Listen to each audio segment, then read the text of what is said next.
Hey, I'm glad you're here. We need to talk.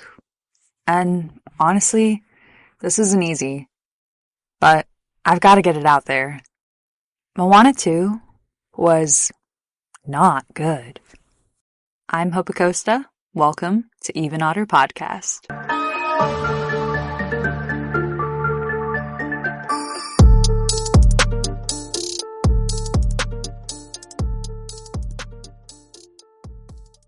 Moana 2 takes us back on the open ocean, and after restoring Te Fiti and wayfinding, Moana starts feeling pretty restless.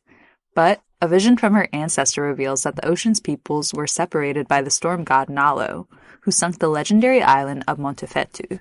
To save Motunui, Moana must raise Montefetu and restore the channels. Assembling a crew of unlikely allies, including the crafty Loto, Maui fanboy Moni, Grumpy Kiki, and her loyal animal companions Pua and Heihei, Moana sails towards the path of a meteor, while Maui faces off with Nalo's enforcer, Matangi. On her journey, Moana encounters Kakamora, reveals new ties to Nalo, and gains unexpected allies. With Matangi's help, Moana reunites with Maui, but the path to confront Nalo is a dangerous one. After a brutal storm nearly destroys their raft, Moana devises a plan to raise Montefetu. Moana dives into the ocean to awaken the island, but when Nalo strikes first, Moana loses her life in the process. But with the help of Maui and Moana's ancestors, they're able to revive her as a demigoddess.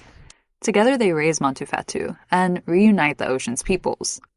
But, in a way too Marvel-like of a mid-credits twist, Nalo plots his revenge with the shiny crab Tamatoa, signaling that this story is not quite over yet.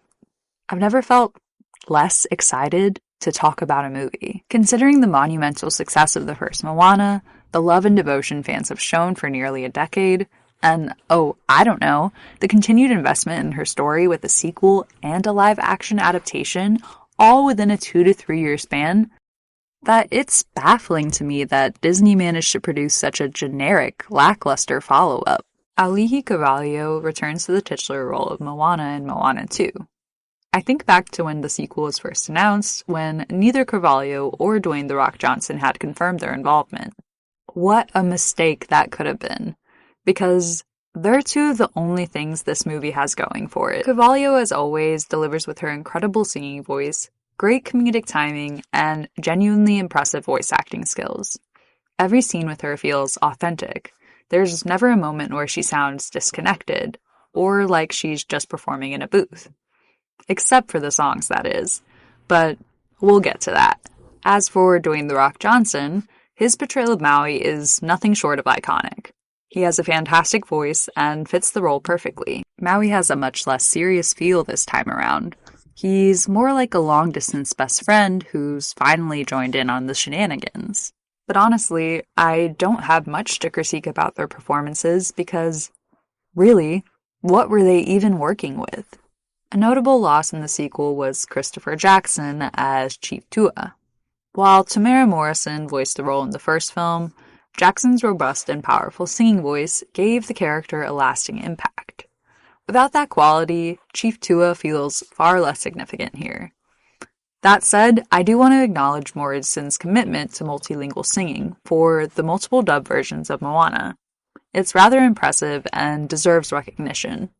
Auli'i Fraser voices Matangi quite compellingly, but her character mostly serves to stitch together the unaligned sections of the movie.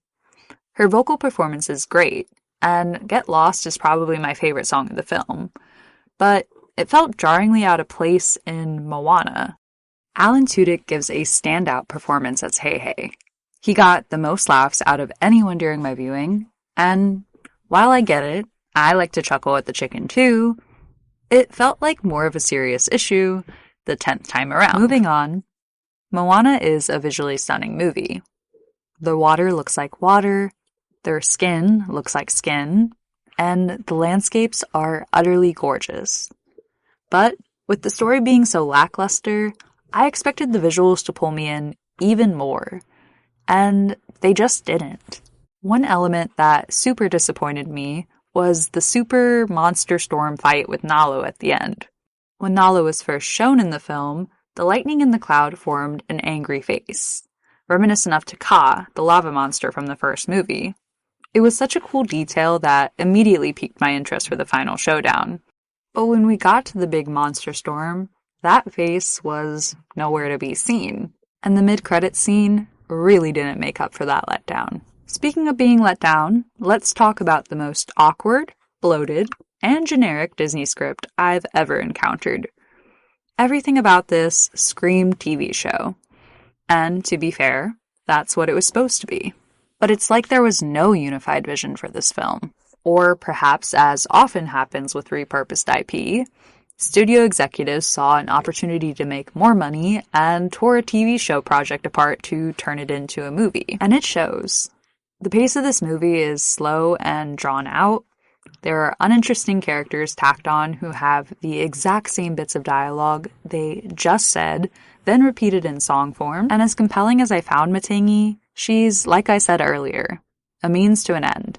But then, there's the butt dial joke. Sure, Maui made a joke about tweeting in the first Moana, so it doesn't feel entirely off-brand.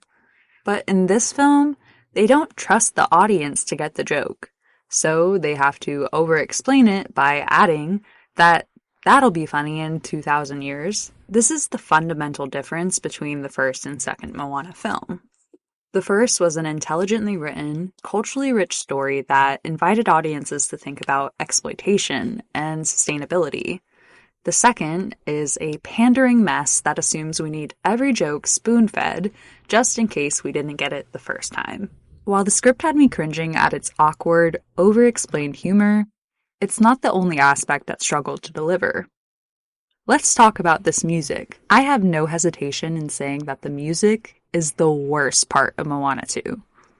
With Moana 2 having originally supposed to have been a TV show, Lin-Manuel Miranda passed on creating the music.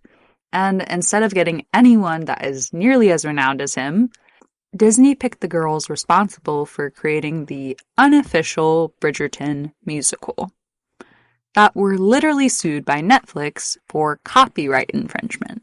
Now, don't get me wrong, I liked the unofficial Bridgerton musical. I'm a theater kid. I was all over that. But I still can't wrap my mind around how Disney thought that they were the right choice for this project. Their music for Moana 2 felt painfully generic and completely disconnected from the world of Moana.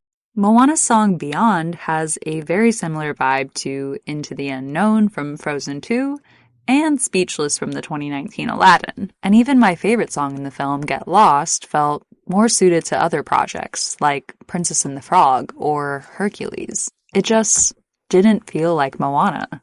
And I didn't have one song stuck in my head on the way home from the theater. I didn't even know that was an option leaving a Disney movie. Which brings us to final takes. I didn't enjoy this movie, but I watched it in a theater packed with kids, and they absolutely loved it. Honestly, I have a soft spot for some pretty bad Disney sequels. Bad to others. They're gold to me. I firmly believe that Return to Neverland and Cinderella: A Twist in Time deserve a spot in Disney's Hall of Fame. So maybe, just maybe, this sequel will one day hold that special place for kids who loved it today. Moana 2 gets a 6 out of 10. On another note, I know this episode is reaching you ahead of my planned Blue Eye Samurai review. I had some technical difficulties while recording last week, and then Thanksgiving and life happened, so it's postponed for now. But it's still coming soon. And for our next Movie Monday, I'm starting my Christmas movie watching early this year with The Christmas Chronicle. I'll also be filling you in on Even Otter's 2024 Christmas movie event, so don't miss out. Thank you so much for listening and always tuning in to see. I've been having such a great time doing these reviews, and if there's any movies you want to add to my lineup, please send them and your thoughts my way. I can't wait to hear them. But until next time, I'm Hope Acosta, and I hope you are even odder than you were before listening to this.